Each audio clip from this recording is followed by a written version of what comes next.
안녕하세요. 오늘도 사연살롱을 찾아주셔서 감사합니다. 저는 올해 63살이 된 싱글 여성입니다. 직업은 가정의학과 의사고요. 현재 엄마를 모시고 단둘이 살고 있어요. 그리고 지난 3월 조카딸이 결혼을 해서 처음으로 하객이 아닌 이모로 한복을 입고 식에 참석을 했는데요. 그게 참 기분이 묘했어요. 아무래도 저는 결혼도 하지 않고 아이도 없다 보니 조카를 시집 보내는 게 꼭 자식을 결혼시키는 그런 기분이 들었는데, 왜 결혼식 시순 중에 신랑 신부가 부모한테 맞절하는 순서가 있잖아요. 그때 제 동생이 어찌나 울던지 그 모습에 저도 펑펑 울어버렸어요. 그러니까 저는 정작 주인공인 조카 때문에 운 게 아니라 제 동생 때문에 눈물이 터진 건데요. 저랑 동생이 좀 남들과는 다른 인연이거든요. 미리부터 말씀드리자면 저랑 동생은 피 한 방울 섞이지 않은 자매입니다. 그리고 현재 제가 모시고 사는 엄마 역시 저랑은 피 한 방울 섞이지 않은 모녀지간인데요. 그렇다고 제 동생과 저희 엄마가 친모녀 관계도 아니에요.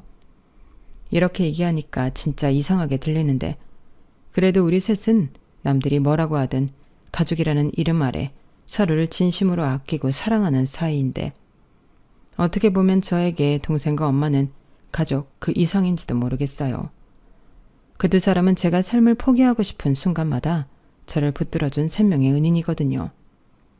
그리고 지금 어릴 때 저를 떠올리면 그렇게 안쓰럽고 기거할 수가 없는데, 지금부터 롤러코스터보다 더 굴곡졌던 제 사연을 소개해 보겠습니다. 저는 태어나 보니 엄마가 없었어요. 저희 엄마가 미혼모로 저를 낳고 자기만 살겠다고 저를 아빠한테 버리고 사라졌거든요. 그리고 저는 아빠가 아닌 할머니 손에 걷어져 아무것도 모르고 자랐는데, 그나마 할머니는 저에게 정을 주고 키우셨죠. 어릴 때 기억이 많지는 않지만 할머니가 늘 저를 살뜰히 챙겨주신 것은 기억이 나거든요. 하지만 할머니는 저에게 친모에 대한 이야기는 그 어떤 말도 해주지 않으셨는데, 제가 친모에 대해 알게 되었을 때는 초등학교 입학 때문에 아빠와 살게 되면서부터였어요. 그리고 아빠는 "이게 다 너 때문이야. 난 아직 장가도 못 갔는데 너 때문에 여자도 못 만난다고. 누가 애 딸린 남자를 좋아하겠냐?" 라며 저를 미워했는데, 당시 아빠는 중고차 사업을 하고 있었어요. 그래서 그나마 돈은 좀 있던 모양이었는데 부모로서 자질은 없는 그런 사람이었죠. 그리고 자기는 여자도 만나고 장가도 가고 싶은데 저라는 혹이 있어 그러지도 못한다고 제 탓을 했는데, 그러다 제가 초등학교 3학년 때 처음으로 새엄마가 생겼어요. 새엄마는 TV에 나오는 여배우처럼 참 예쁜 사람이었는데 저보다 5살이나 어린 여자아이와 함께 저희 집으로 들어왔죠. 그리고 늘 혼자만 있던 저에게 따뜻한 밥과 따뜻한 온기를 나눠줬는데요. 저는 그때가 꿈만 같았어요. 특히 언니 하면서 저만 졸졸 따라다니는 동생을 저는 정말 좋아했는데요. 평소 동생 있는 친구가 많이 부러웠거든요. 정작 친구들은 동생을 마냥 귀찮아했지만 저는 그런 동생 있는 친구들이 부러웠어요. 늘 함께 있고 잠도 같이 자며 어디든 함께 가는, 나도 그런 동생이 있으면 소원이 없겠다고 생각했거든요. 그런데 하루아침에 하늘에서 뚝 제가 원하는 여동생이 생겼는데, 그래서 저는 새엄마가 참 좋았죠. 엄마는 말도 상냥하게 하고 손재주가 좋아서 뜨개질로 뚝딱 원피스도 만들어주고 머리도 예쁘게 묶어줬는데, 그 뒤 저는 학교에서도 유명 인사가 되었어요. 뭐 좋은 의미의 유명은 아니었지만 그렇게 애들이랑 어른들이 저만 보면 수군거리더라고요. "어머, 쟤다 쟤. 누구? 쟤가 왜? 너 쟤 몰라? 쟤 3반의 꼬질이잖아." "정말? 쟤가 그 꼬질이라고?" 우리 엄마가 그러는데 제 아빠가 이번에 세장가 가셔 쟤 새엄마 생겼대. 그래서 쟤 요즘 완전 공주라니까. 샤랄라 원피스도 입고 학교 오고 머리도 디스코 머리 하고 오는데 다른 애인 줄 알았잖아. 와, 정말? 신기하다. 무슨 엄마 하나 생겼다고 애가 그렇게 바뀌어? 그치, 나도 놀랐다니까. 근데 쟤네 아빠 좀 그래. 우리 엄마가 그러는데 제 아빠 완전 바람둥이래. 여자가 월화수목 금토일이 있다나? 진짜? 그럼 쟤 새엄마는? 몰라. 근데 그럼 그 새엄마 언제 또 바뀔지 모르는 거 아닌가? 이런 식으로 애 어른 할 것 없이 이런저런 나쁜 소문이 들렸는데, 그렇다고 그런 아이들과 싸우지도 못했어요. 저는 그만큼 소심했고 또 싸움을 해서 문제가 커지면 새엄마가 정말로 다시 우리 집을 나갈 수도 있다고 생각해 속은 상처투성이임에도 불구하고 겉으로는 늘 웃고 다녔어요. 그러니 아이들과 어른들은 더 제 얘기를 아무렇지 않게 했는데 한 번은 학교 끝나고 집에 가려는데 저희 새엄마랑 동네 아주머니가 머리채를 잡고 싸우고 있었어요.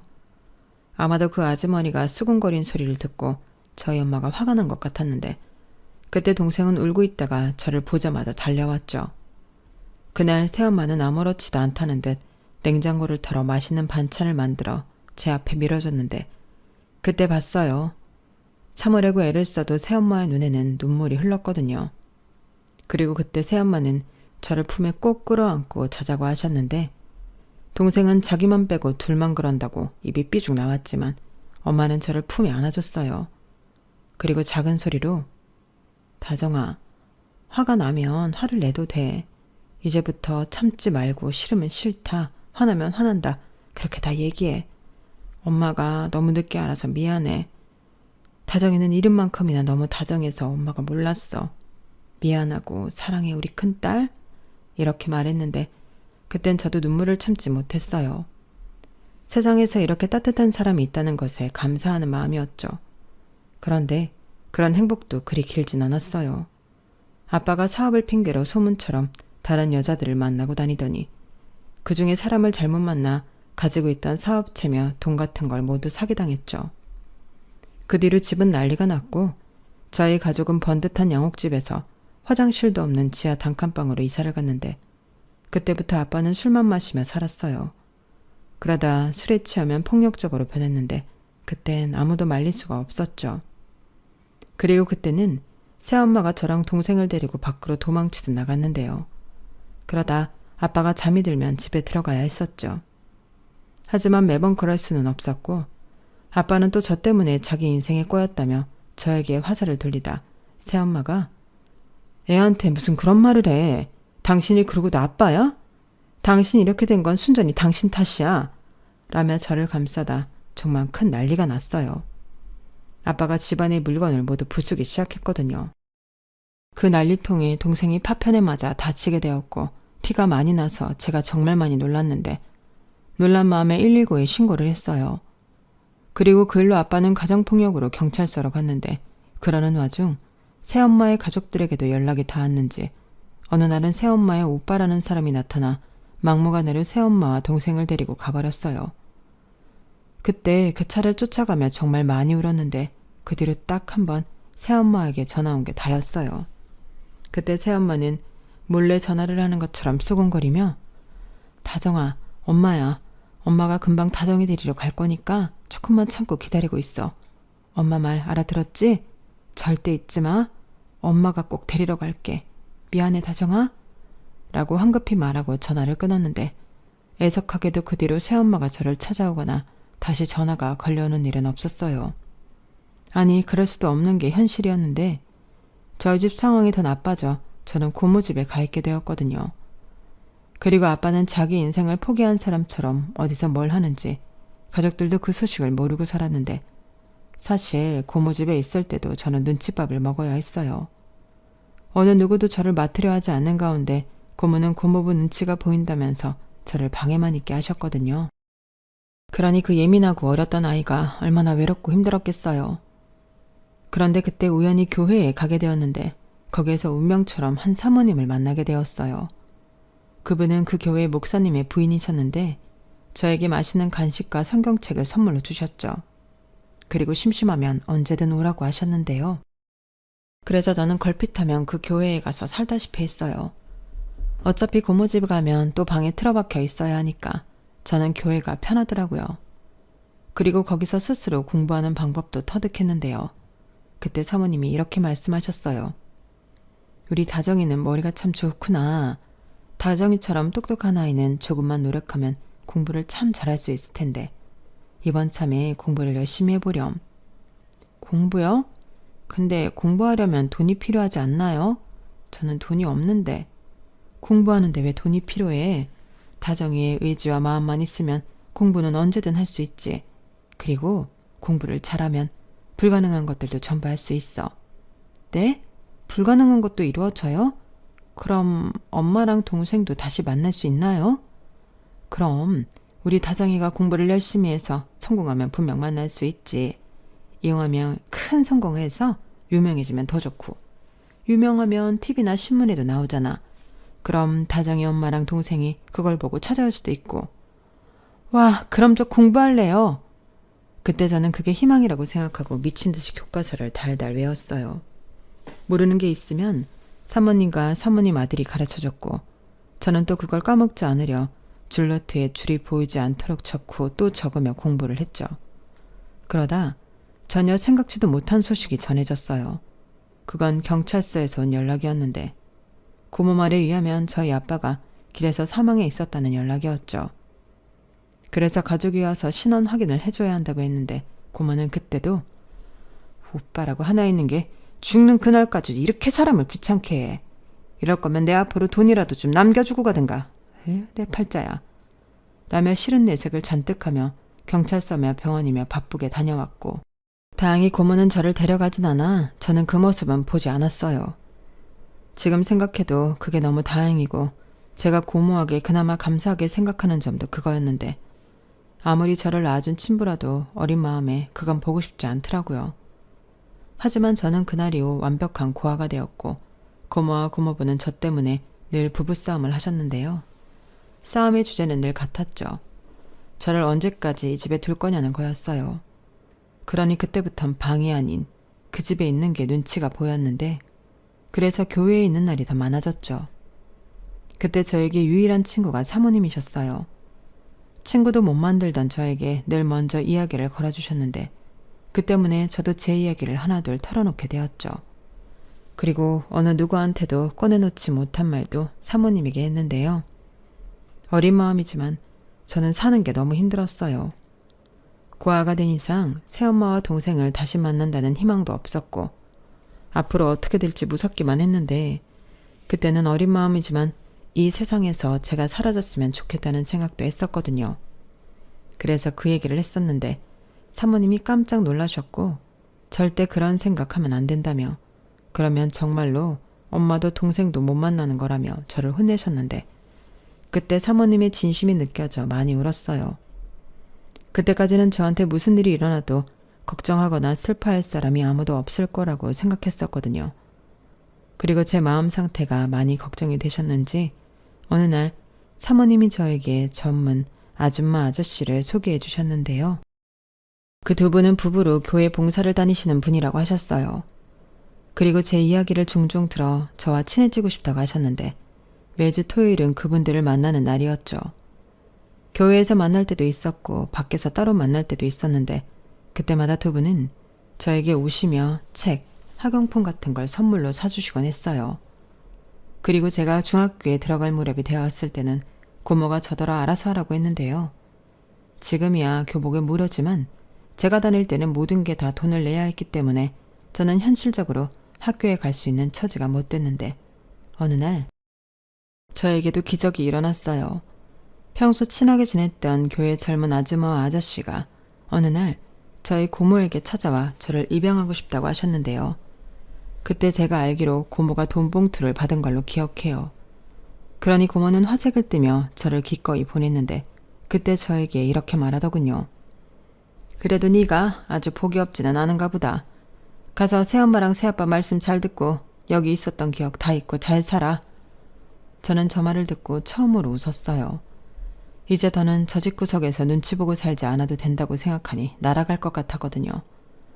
그리고 저를 입양해준 양부모님을 생명의 은인이라 여기며 무조건 착한 아이가 되겠다고 다짐했는데, 사실 그것도 쉬운 일은 아니더라고요.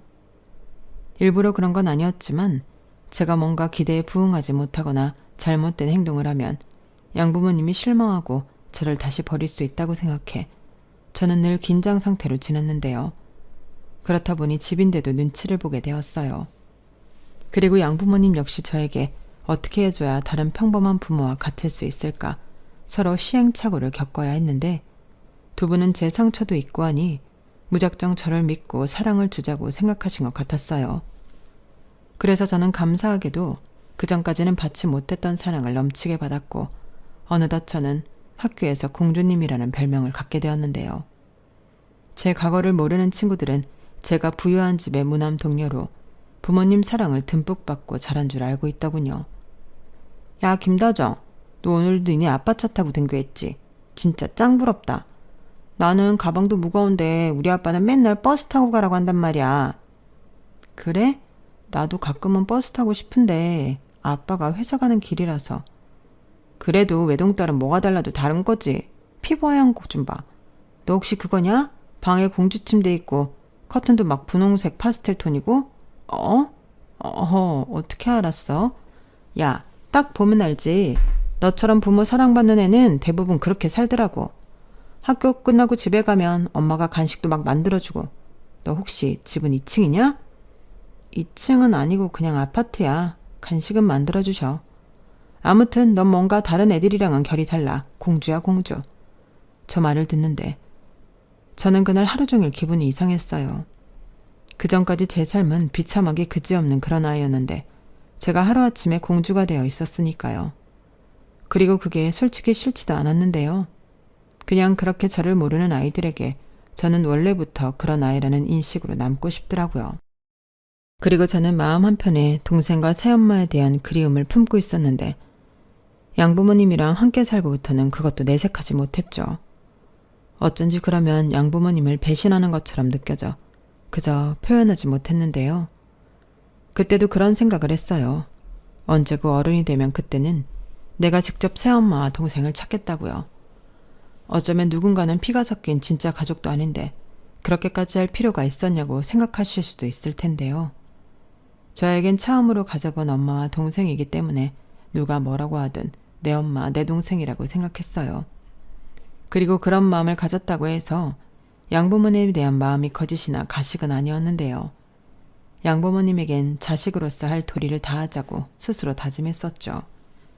그래서 다른 아이들이 사춘기가 왔다고 예민할 때 저는 공부에만 매진했고 끝내는 전교 1등도 여러 번 하면서 양부모님을 기쁘게 했는데 그때 저희 부모님은 늘 이렇게 말씀하셨어요. 아, 우리 딸 정말 장하다. 어떻게 이런 아이가 우리 딸이 되었지? 정말 하나님께 감사드릴 일이야. 안 그래요, 여보? 그럼 정말 수고했다. 엄마랑 아빠는 그저 네가 건강하고 행복하게만 자라면 소원이 없다고 생각했는데 네가 이렇게 우릴 기쁘게 해주는구나. 고맙다. 고마워. 그런 의미로 우리 다정이 뭐 갖고 싶니? 아빠가 다 사줄게. 아니에요. 갖고 싶은 거 없어요. 1등이 뭐 그렇게 큰일이라고. 그저 저는 엄마 아빠가 해주신 만큼 저도 보답하고 싶어서 열심히 했을 뿐이에요. 정말이에요. 어머 여보, 얘 말하는 것 좀 봐요. 진짜 천사가 따로 없네. 그러지 말고 먹고 싶은 거 있으면 다 말해. 엄마가 만들어줄게. 아니다. 우리 근사한 데 가서 외식할까? 우리 딸 어디 가고 싶니? 그럼 엄마가 가고 싶은 데 가요. 엄마가 만들어주는 음식은 다 맛있지만 오늘은 엄마도 편하게 같이 먹어요. 여보, 아무래도 우리가 복덩이를 공짜로 얻은 것 같아. 그래, 그럼 오늘은 우리 집 여자들을 위해서 아빠가 기사도 하고 돈도 쓰자. 참 지금 생각해도 저 때는 제가 세상 부러울 사람이 없었던 것 같아요. 무섭고 인간적으로 별로인 친부에 비하면 양부모님은 모든 것이 완벽한 부모님이셨는데 이런 가정은 TV에서만 나오는 가짜인 줄만 알았거든요. 그런데 그런 부모가 내 부모이고 많은 아이들이 저를 부러워한다고 생각하니 처음으로 욕심이 제 마음에서 끓었는데요. 그렇게 공부를 잘해 부모님에게 칭찬받고 학교에서 인정받는 낙으로 사는 저는 10대 시절을 보냈어요. 게다가 선생님의 권유로 저는 반장은 물론이고 중학교, 고등학교, 전교 회장도 했는데 그때는 저희 엄마의 공이 크셨죠. 저희 엄마가 중학교부터 학교 운영위원회에 참석하시며 학교 생활을 많이 하셨거든요. 그래서 저희 엄마 덕에 저는 회장까지 하며 학교 생활을 했는데 저희 엄마는 은근히 제가 공부를 잘하니 의대에 가길 소망하셨어요. 저희 외갓집엔 할아버지부터 삼촌들까지 의사가 많았는데 엄마는 의사가 되고 싶었지만 그러지 못했다고 하셨거든요. 그리고 저희 아빠는 그럭저럭 규모가 있는 회사를 운영하셨는데 친부와 다르게 아빠는 회사를 성실히 운영하셨고 또한 자선사업도 많이 하면서 회사 사람들은 물론이고 주변 사람들의 존경까지 받으셨는데 그때 아빠는 저에게 늘 이렇게 말씀하셨어요. 우리 딸은 꿈이 뭔가? 단순히 의사가 되고 사업가가 되는 그런 거 말고 어떻게 살고 싶은지 아빠는 너무 궁금해. 꿈이요? 원래 꿈은 장래희망 같은 거 아니에요? 아니지. 그건 네 말대로 장래희망이지 꿈이 될 순 없는 거잖아. 아빠는 꿈을 이루기 위해 회사를 차렸다. 아빠는 돈을 많이 벌어서 좋은 일을 많이 하는 사람이 되고 싶었거든. 만약 그때 돈을 벌지 않고도 좋은 일을 할 수 있는 방법을 알았다면 아빠는 어쩌면 다른 인생을 살았을지도 몰라. 이렇듯 아빠는 네가 어떻게 살고 싶은지가 궁금해. 아, 저는 그냥 다시는 돈 때문에 힘들지 않고 가족이랑 헤어지지 않는 그런 평범한 생활을 하고 싶어요. 그리고 아빠가 어떻게 생각할지 모르지만 엄마의 바람도 이루어드리고 싶고요. 엄마의 바람? 의사 말이니? 네, 솔직히 의대에 가겠다는 생각은 없었는데 엄마가 못 이룬 꿈을 제가 이루고 싶거든요. 저는 엄마를 무척이나 사랑하니까요. 이거 네 엄마 들으면 너무 행복하다고 또 울겠다. 어떻게 그런 생각을 했어? 아빠 서운하려고 안 해? 헤이, 아빠는 딱히 제가 뭔가 됐으면 하는 것도 없잖아요. 아, 하나 있다. 제가 행복해지는 거. 맞아, 그래. 우리 딸 뭐가 되어도 좋으니까 하고 싶은 거, 되고 싶은 거, 만나고 싶은 사람 다 만나고 이루렴. 아빠도 알아. 네가 먼저 헤어진 가족을 그리워하고 있다는 걸. 그건 아마 네 엄마도 알고 있을 게다. 그리고 우리는 그게 당연하다고 생각해. 그리고 언젠가는 만날 수 있을 거라고 믿는다. 아빠. 저는 저때 아빠의 말을 듣고 깜짝 놀랐어요. 사실 정말 몰랐거든요. 저 역시 단 한 번도 내색한 적이 없는 일인데 두 분 역시 전혀 내색하지 않다 저런 말을 하시니 제가 놀랄 수밖에 없었죠. 그리고 아빠는 자기도 백방으로 찾아보겠다며 저에게 약속을 하셨는데요. 그때 이런 생각을 했어요. 이 두 분은 물리학적 부모님은 아니지만 진짜 내 부모님이시구나. 이런 생각을 하니 저도 점점 두 분을 위해 살겠다는 마음보다 두 분과 함께 행복하게 살고 싶다는 또 다른 꿈을 꾸게 되었는데 그 후로 10년 뒤 아빠는 갑작스러운 암 선고를 받으며 저희 가족과 이별하게 되셨어요. 그때 저는 의대에 진학하고 또 국시를 보는 등 참 바빴는데 그래도 아빠가 가실 때는 어엿한 의사가운을 입은 의사가 되어 있었죠. 그리고 전적으로 아빠 옆에서 케어하며 아빠와 있는 시간을 1분 1초라도 허투루 쓰지 않으려 했는데요. 그때 엄마는 많이 우셨지만 저에게 많이 고마워하셨어요. 다정아, 나는 요즘 부쩍 네가 우리한테 온 게 선물 같다. 사실 나는 불임이라 아이를 낳을 수 없었는데 아이를 포기할 수는 없었거든. 그때 네 아빠는 둘만 살아도 좋고 또 아이를 입양해 키워도 좋다고 했는데 나는 다 싫었어. 근데 교회 사모님에게 네 얘기를 듣고 너를 만났는데 그냥 네가 좋더라. 그게 시작이었지. 너라면 내가 진짜 낳은 내 딸처럼 키울 수 있을 것 같았거든. 알아요. 엄마는 늘 저에게 진심이셨어요. 그래서 늘 감사했고 또 은인이라고 생각했고요. 아니야, 나도 처음엔 그런 줄 알았는데 지금 생각해보니 네가 내 은인이고 또 훈장이야. 네가 잘 커져서가 아니라 이런 순간에 네가 없었다면 내가 얼마나 외롭고 힘들었을까 그런 생각을 하니 내가 그동안은 오만했구나 그런 생각을 했어. 아니에요. 엄마가 오만하다니 말도 안 돼. 아니야. 그리고 너무 늦게 알아서 이제 너무 미안해. 우리 딸이 있어서 아빠는 병원에 있어도 항상 든든하다고 했거든. 그동안은 자기도 바쁘고 딸도 바빠서 같이 있는 시간도 잘 없었는데 지금은 매일 같이 있을 수 있다고 자랑까지 하더라. 다른 가족은 면회 시간밖에는 같이 못 있잖아. 아빠는 그게 정말 좋았나 봐. 엄마도 너무 고맙고. 아유, 뭘 그런 걸 가지고. 당연한 거죠. 자식인데. 엄마는 제 말에 무슨 말을 하고 싶었던 것 같았지만 이내 아무 말도 하지 못하고 눈물을 흘리셨어요. 그리고 여느 자식들이 그러겠지만 약해진 부모를 보니 새삼 내가 어른이고 내 부모를 감싸줘야겠다는 생각이 들었는데 그렇게 아빠는 생각보다 오래 병원 생활을 하시고 편안한 얼굴로 임종을 맞이하셨어요. 그리고 그때 저에게 그동안 고맙다고 또 가족을 못 찾아줘서 미안하다고 하셨는데 저는 그저 사랑한다는 말로 아빠를 꼭 끌어안아드렸죠. 그리고 정말로 웃는 얼굴로 마지막을 보내셨는데 저희 엄마도 아빠와 고맙다며 눈물에 작별을 하셨어요. 그렇게 아빠를 떠나보낸 저와 엄마는 예전보다 서로를 더욱 의지하며 돈독하게 지냈는데 아무리 바빠도 집에 혼자 있는 엄마를 위해서 저는 꼬박꼬박 집에 들어가 밥도 먹고 잠도 잤어요. 설령 한두 시간밖에 잠을 잘 수 없다 해도 엄마 얼굴을 보고 오는 게 저한테는 무척 중요한 일이 되었는데 그때 비로소 저는 엄마한테 말을 놓고 여느 딸처럼 투정을 부리는 그런 평범한 딸이 되었죠. 그리고 엄마는 한동안 힘들어 하시더니 교회에 열심히 나가서 봉사도 하시고 기도도 하시며 다시 안정을 찾아가셨는데 그때부터 저에게 시집을 가라고 잔소리를 하기 시작하더니 여러 선자리를 알아오셨는데요. 저는 싫다고 엄마랑 계속 같이 있을 거라고 거절했지만 저희 엄마는 막무가내셨어요. 그러지 말고 가서 얼굴만 보고 와. 싫어. 가뜩이나 시간 없어 죽겠는데 왜 그런데 시간을 써? 그리고 엄마는 원래 나 시집 보내는데 별 관심도 없었잖아. 그래, 그랬는데 생각해보니까 아니더라고. 너 나 없으면 그땐 어떡할래? 너도 의지할 다른 가족이 있어야지. 무슨 소리야. 왜 그런 쓸데없는 생각을 해?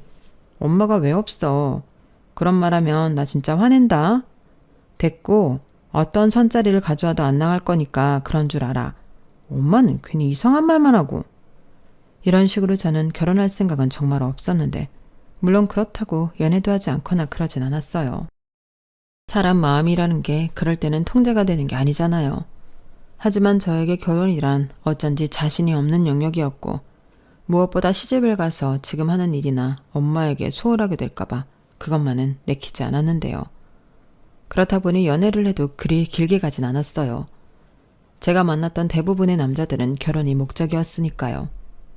그렇게 남들 다 결혼하고 아이 낳을 때까지 저는 독신으로 의사 생활에만 전념했고 제 나이 48에는 동네에 가정의학과 병원을 차렸는데 엄마가 환갑을 넘기니 엄마와 있는 시간을 늘리고 싶어 선택하게 되었죠.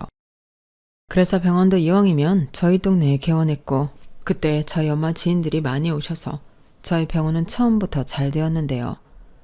그렇다 보니 병원 차릴 때 졌던 빚도 빠른 속도로 갚아나갔고 좋은 장비도 여러 대 페이 닥터도 2명 정도 더 쓰면서 자리를 잡아갔어요. 그렇게 정신없이 살다 보니 저는 어느덧 환갑을 맞이할 나이가 되었고 엄마는 여든을 코앞에 두게 되었는데 엄마 눈에는 제가 아직도 어려 보이는지 계속 결혼 타령을 하시더라고요.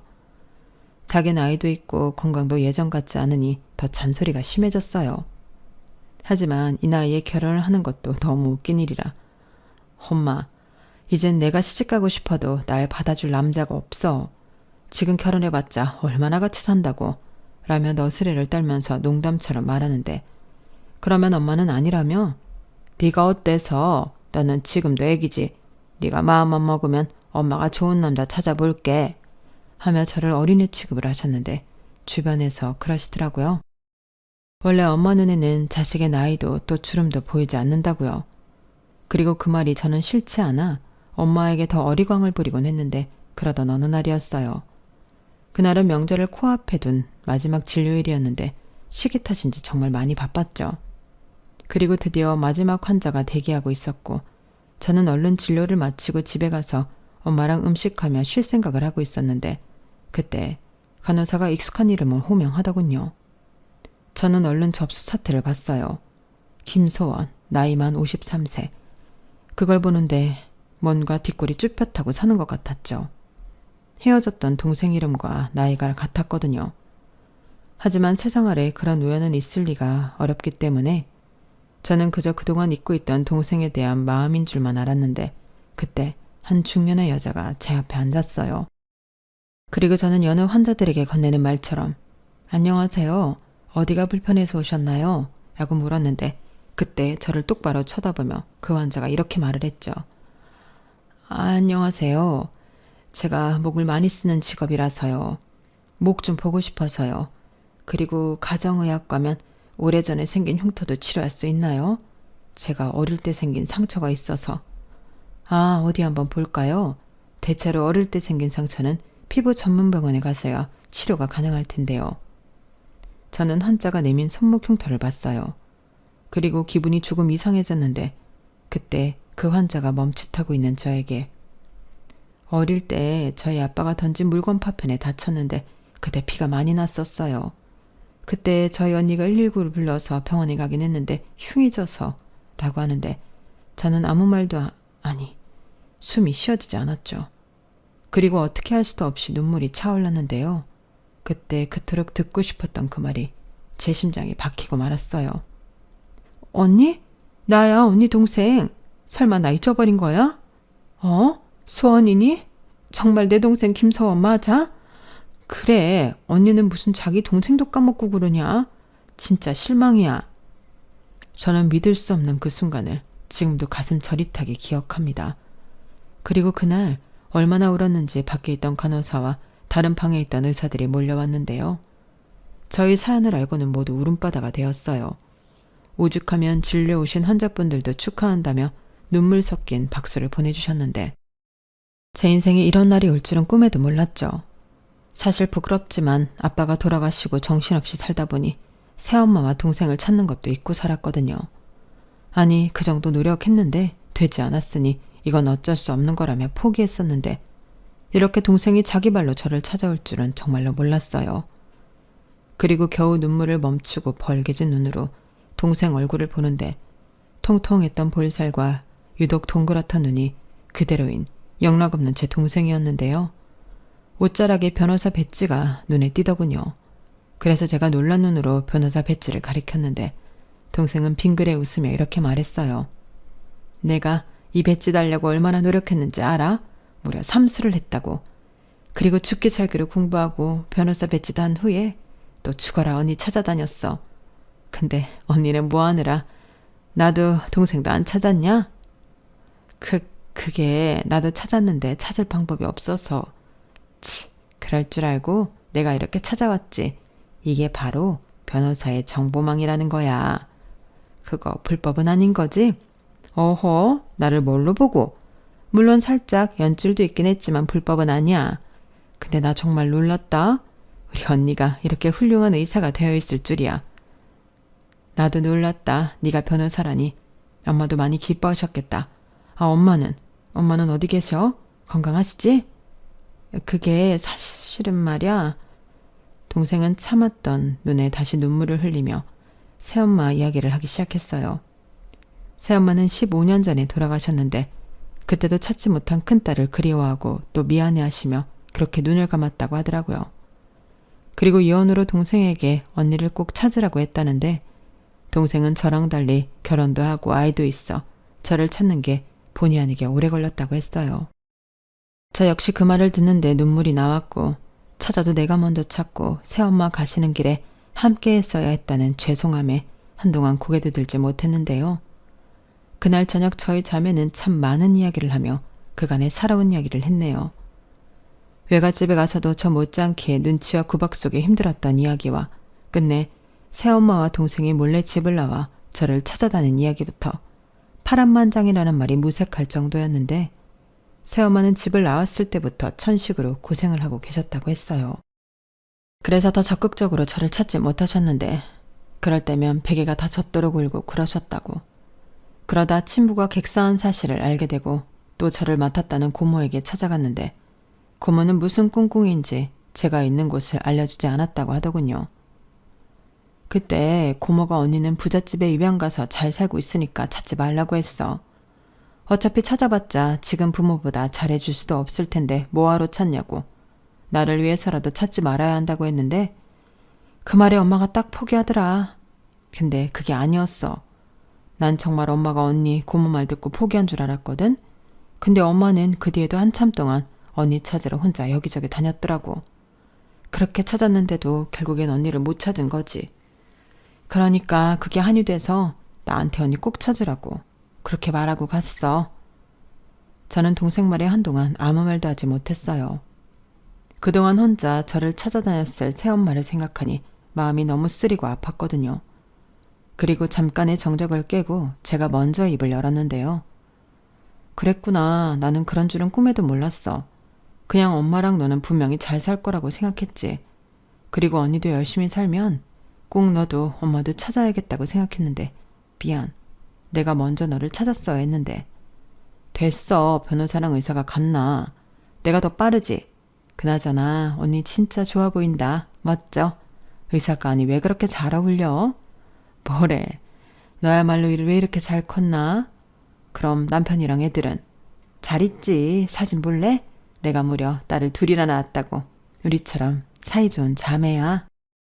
저는 동생의 핸드폰 속 행복한 가족 사진을 보며 참 오랜만에 환하게 웃었어요.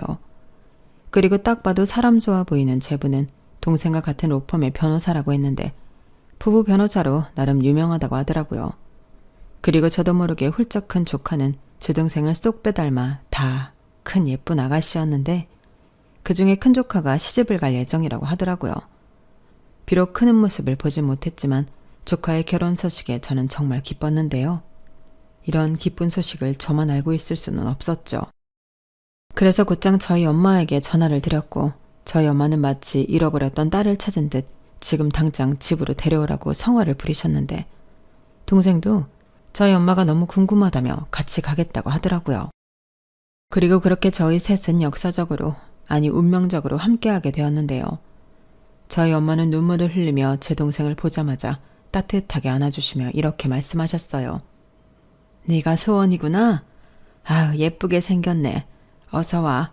내가 많이 기다렸는데 드디어 이렇게 얼굴을 보네. 고맙다. 이렇게 만나러 와줘서 너무 고마워. 저희 엄마의 따뜻한 언대에 제 동생은 처음엔 어쩔 줄 몰라 했는데 나중엔 돌아가신 엄마 생각이 났는지 다시 눈물을 흘렸어요. 그리고 사연을 듣게 된 저희 엄마는 제 동생에게 또 이렇게 말씀하셨는데요. 그럼 어쩔 수 없이 내가 또 친정 엄마가 돼야겠네. 사실 나는 친정 엄마, 처갓집 그런 거 굉장히 하고 싶었거든. 근데 다정이 저게 시집을 안 간다고 하니 내가 그 꿈을 이루지 못했는데 이젠 소원인 이 덕에 나는 꿈을 이룰 수 있을지도 모르겠다. 혹시 내가 너무 부담스러운가? 초면인데 주책이지? 아니에요. 저는 너무 감사한걸요. 언니 엄마면 저한테도 엄마죠. 저도 딸이 언니처럼 딸이 되어들어도 괜찮을까요? 저도 친정이 너무 갖고 싶었거든요. 물론이지. 환영한다. 우리 막내딸. 전날 저희 셋은 밤이 새도록 서로 고맙다, 잘 지내자, 하늘에 있는 엄마 몫까지 대신하겠다 등 참 많은 이야기와 다짐을 나눴어요. 사실 그런 다짐보다 그저 함께할 수 있다는 것만으로도 너무 행복한 날이었는데 하필이면 그날이 명절이라 더 뜻깊었어요. 게다가 수원이는 바로 다음 날 시댁에 가야 했는데 언제 또 일어나서 음식을 하셨는지 저희 엄마가 동생 양손에 한가득 음식을 해서 보냈죠. 친정 엄마가 한 첫 번째 음식이라면서요. 그리고 그날 이후 저보다도 제 동생이 저희 엄마를 잘 챙기는 딸이 되었는데 저희 셋은 이젠 걸핏하면 만나서 고스톱을 치는 그런 가족이 되었어요. 아유, 그동안 맞고만 치다 고스톱 치니까 너무 재밌네. 다정이 너 강박이다. 알고 있어. 무슨 딸 눈을 그렇게 따가려고 그래? 노미자 권사님, 이러시면 안 되는 거 아닙니까? 안 되긴 뭐가 안 됩니까? 고스톱은 친목 도모입니다. 맞아. 엄마가 그렇다면 그런 거지. 언니, 나 폭탄이다. 아유, 우리 소원이는 변호사라 그런지 똑똑하네. 그리고 이걸 참고 지금 쓰냐? 역시 내 딸이다. 우리 다정이 저거 돈 왕창 뜯어서 요 앞에 들깨 수제비 먹으러 가자. 정말요? 맛있겠다. 그럼 나는 언니 돈 더 따서 파전도 먹어야지. 거기 파전도 팔아요? 그럼 당연하지. 거기가 또 파전 맛집이야. 다정이 너 뭐하니? 얼른 쳐라. 얼씨구. 이젠 딸도 하나 더 생겼겠다. 본격적으로 나를 벗겨먹겠다. 됐어. 나 안 해. 너 삐졌니? 어머, 엄마, 언니 삐졌나 봐요. 세상에 김다정이 삐지기도 하네. 너 몰랐니? 얘 아주 삐순이다. 저렇게 속이 좁아서 환자는 어떻게 받나? 내가 맨날 기도해. 엄마. 저는 제 인생 그리고 끝자락쯤엔 이런 행복이 있을 줄은 꿈에도 몰랐어요. 흔히들 인생은 아무도 알 수 없다고 하더니 그 말이 꼭 맞더라고요. 제 나이의 순에 이런 기적이 일어날지 누가 알았을까요? 그리고 우리 셋은 이렇게 별것도 아닌 일에 웃고 떠들며 거의 매일 함께하고 있는데 오죽하면 제부가 우리 동네로 이사를 고려하고 있다고 하네요. 마누라가 친정이 생겨서 집에를 오지 않는다고요. 하지만 그런 사위의 마음도 모르고 저희 엄마는 평생 갖지 못한 사위와 소녀가 생겼다는 기쁨에 요즘 주방에서 콧노래를 부르며 주구장창 음식을 하시는데 그 모습을 보고 있으면 제가 다 흐뭇해집니다. 저건 말려도 소용이 없는 거거든요. 그리고 그 모습을 보고 있으면 하늘에 계신 아빠 생각이 저절로 나는데요. 사실 아빠가 돌아가시고 저는 평생 엄마를 행복하게 해주고 싶다는 꿈이 있었어요. 그리고 다시 만난 동생 덕에 그 꿈을 이룬 것 같은 요즘인데요. 그렇기 때문에 매일매일이 감사하고 기적처럼 느껴집니다. 만약 평생 동생을 만나지 못했다면 이런 꿈 같은 날들은 저한테 일어나지 않았을 거잖아요. 그러니 항상 동생에게 고마운 마음을 표현하며 앞으로 얼마의 시간이 더 허락될지는 모르지만 엄마와 그리고 동생과 아주 오랫동안 건강하고 행복한 추억을 많이 만들고 싶습니다. 더 빨리 만나면 더 좋았겠지만 더 늦지 않아 너무 다행인 제 사연은 여기까지예요. 여러분들에게도 가족이라는 사람들이 있죠. 제 어린 시절처럼 좀 버겁고 힘든 존재일 수도 있고 지금의 저희처럼 사랑스럽기만 할 수도 있을 텐데 가족이라는 말에 아프기보다 늘 행복하셨으면 좋겠네요. 그럼 지금까지 제 사연 들어주셔서 감사한 마음을 여기에 남겨두고 저는 이만 마지막 인사를 드려야 할 것 같은데 항상 건강하시고 사랑하는 사람과 이왕이면 좋은 날만 가득하시길 진심으로 바라며 여러분 안녕히 계세요. 여러분 사연 댓글에 응원과 현명한 조언 부탁드려요. 좋아요와 구독은 저에게 큰 힘이 됩니다. 오늘도 좋은 일 가득하세요.